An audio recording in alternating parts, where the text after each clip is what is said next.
Hello friends, आज हम पढ़ेंगे आचार्य राममूर्ति समीक्षा समिति 1990। ठीक है, तो आइए स्टार्ट करते हैं हमारा आज का टॉपिक।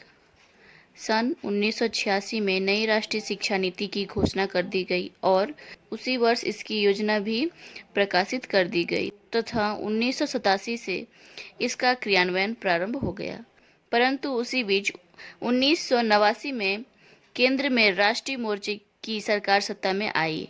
सरकार के बदलते ही शिक्षा नीति में परिवर्तन पर विचार किया गया। तत्कालीन प्रधानमंत्री श्री विश्वनाथ प्रसाद सिंह ने 3 वर्ष बाद ही मई 1990 में इसकी समीक्षा के लिए राममूर्ति की अध्यक्षता में एक समिति का गठन किया गया। इसे राममूर्ति समीक्षा समिति 1990 कहा जाता है। ठीक है, तो हमने परिचय जान लिया कि सन 1986 ईस्वी में नई राष्ट्रीय शिक्षा नीति की घोषणा की गई थी। ठीक है, उसी वर्ष जो है इस योजना का प्रकाशन भी किया गया। 1987 ईस्वी में इसका जो कार्य है वो प्रारंभ हो गया, परंतु उसी बीच 1989 में जो है कि केंद्र के राष्ट्रीय मोर्चे भी शुरू हो गए। ठीक है, और सरकार सत्ता में आई। ठीक है, सरकार के बदलते ही जो है कि शिक्षा नीति में परिवर्तन पे विचार किया गया और उस समय के जो तत्कालीन प्रधानमंत्री थे श्री विश्वनाथ प्रताप सिंह ने जो है कि 3 वर्ष बाद ही मई 1990 में इसकी समीक्षा के लिए राममूर्ति की अध्यक्षता में एक समिति का गठन किया गया और इस समिति का जो नाम है वह है राममूर्ति समीक्षा समिति। ठीक है, और ये 1990 में हुआ था, इसे राममूर्ति समीक्षा समिति 1990 कहा जाता है। ठीक है, तो अब हमारा अगला है समिति की अपनी रिपोर्ट। ठीक है, प्रबुद्ध एवं मानवीय समाज की ओर से towards an enlightened and human society शीर्षक से 26 दिसंबर 1990 में प्रस्तुत की गई। इस समिति की रिपोर्ट के प्रारंभ में ही यह स्वीकार किया गया कि 1986 के बाद देश की स्थिति और अधिक खराब हुई है। ठीक है, सांस्कृतिक मूल्यों में और अधिक ह्रास हुआ है, सामाजिक समता के स्थान पर वर्ग भेद बढ़ा है, धार्मिक सहिष्णुता के स्थान पर धार्मिक उन्माद बढ़ा है और शैक्षिक अवसरों की समानता के स्थान पर शैक्षिक अवसरों में समानता बढ़ी है। ठीक है, इसके बाद समिति ने राष्ट्रीय शिक्षा नीति 1946 के क्रियान्वयन की समीक्षा प्रस्तुत की और फिर अपने सुझाव दिए हैं, जिनको निम्नलिखित प्रकार से क्रमबद्ध किया गया है। ठीक है, तो जब समिति ने जो रिपोर्ट प्रस्तुत किया तो उसमें जो है कि मानवीय समाज की ओर, ठीक है, मानवीय समाज की ओर जो है कि towards enlightened and human society शीर्षक से 26 दिसंबर और 1990 में, ठीक है, इसको इसी में से प्रस्तुत किया। ठीक है, इस समिति की रिपोर्ट के प्रारंभ में यह स्वीकार किया गया है कि जो 1946 के बाद देश की स्थिति है वह और अधिक खराब हुआ है। ठीक है, सांस्कृतिक मूल्यों में अधिक ह्रास हुआ है।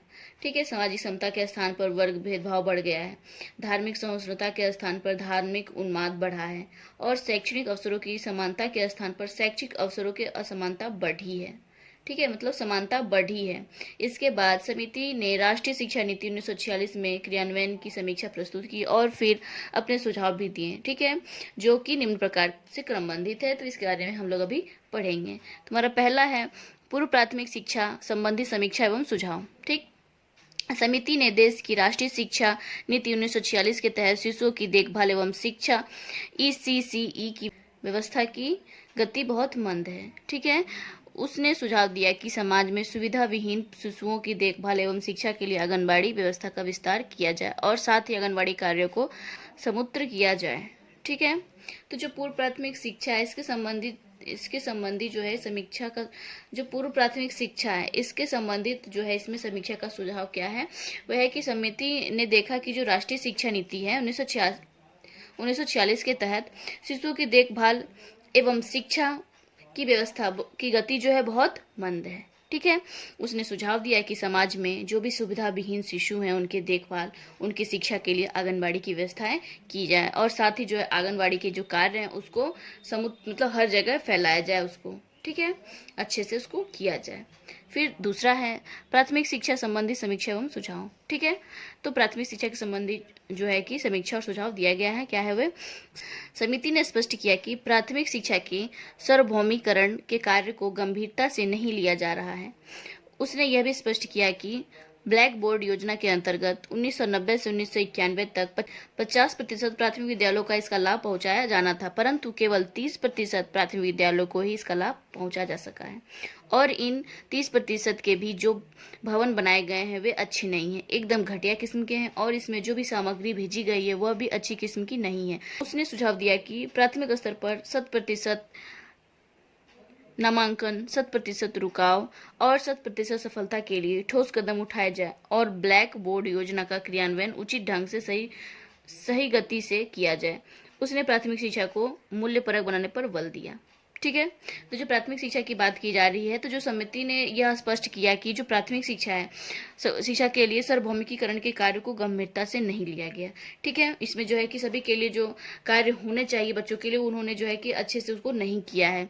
ठीक है, तो उससे स्पष्ट हुआ कि जो ब्लैक बोर्ड योजना है, ठीक है, उसके अंतर्गत 1990 से 91 तक 50% जो विद्यालय हैं उनको लाभ पहुंचाया जाना था, परंतु 30% विद्यालय ही हैं जिनको लाभ पहुंचाया जा सका है। ठीक है, इन 30% में भी जो भवन बनाए गए हैं वे अच्छी किस्म के नहीं हैं। ठीक है, इसमें जो भी यूज किया गया है सामान का वे बहुत ही घटिया किस्म के हैं। ठीक है, और इसमें जो भी सामग्रियां भेजी गई हैं वे भी अच्छी किस्म की नहीं है। ठीक है, उसने सुझाव दिया है कि जो प्राथमिक स्तर पर 100% नामांकन है, 100% रुकाव है और 100% सफलता है, उसके लिए ठोस कदम उठाया जाए। ठीक है, और जो ये ब्लैक बोर्ड योजना है इसका क्रियान्वयन उचित ढंग से और सही तरीके से किया जाए। ठीक है, उसने प्राथमिक शिक्षा को मूल्यपरक बनाने पर बल दिया है।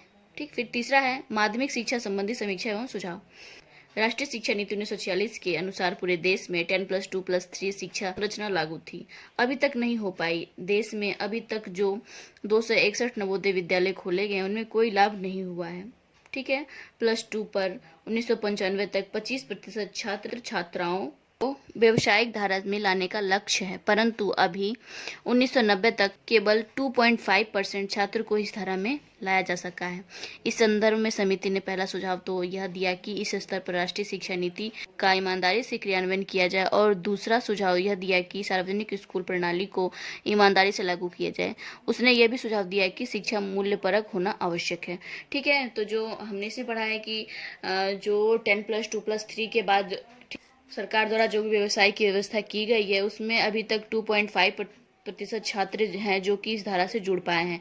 ठीक है, तो इसमें सुझाव दिया गया है कि राष्ट्रीय शिक्षा नीति जो है वो अपने कार्य को ईमानदारी से जो है कि करे, और दूसरा सुझाव यह दिया है कि जो सार्वजनिक स्कूल प्रणाली है उसको ईमानदारी से लागू किया जाए। ठीक है, उसने जो है कि यह सुझाव मूल्यपरक तरीके से करने के लिए कहा।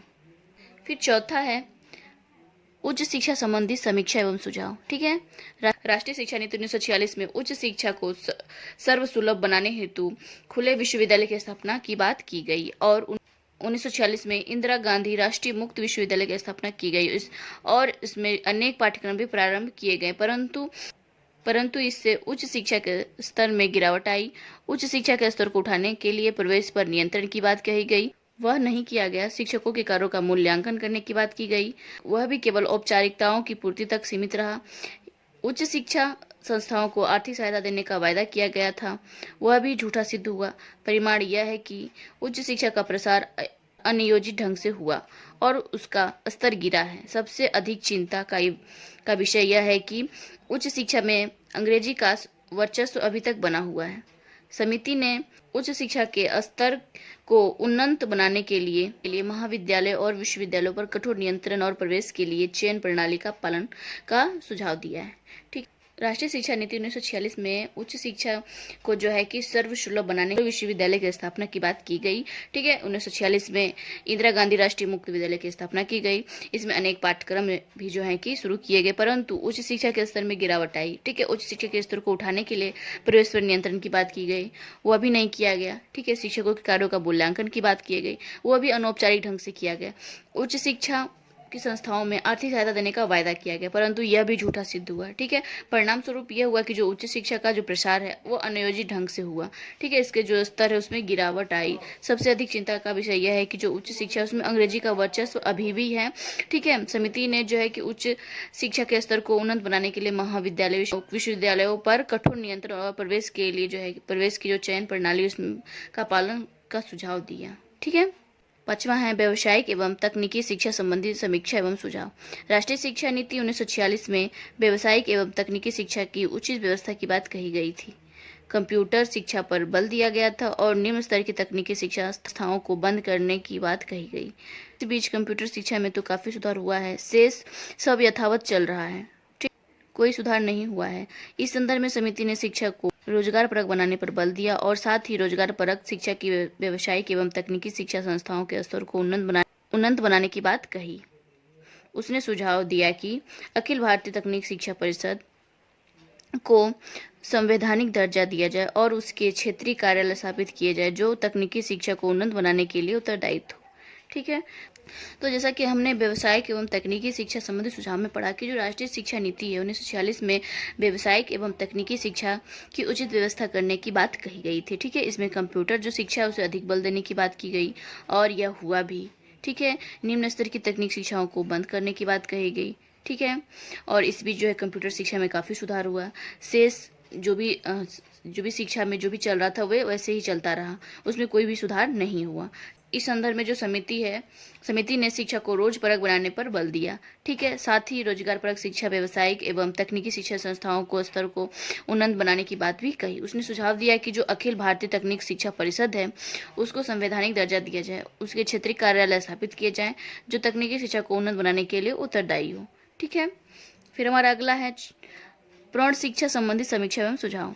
समिति ने स्पष्ट किया कि प्रौढ़ शिक्षा कार्यालय उचित ढंग से नहीं चलाए जा रहे हैं।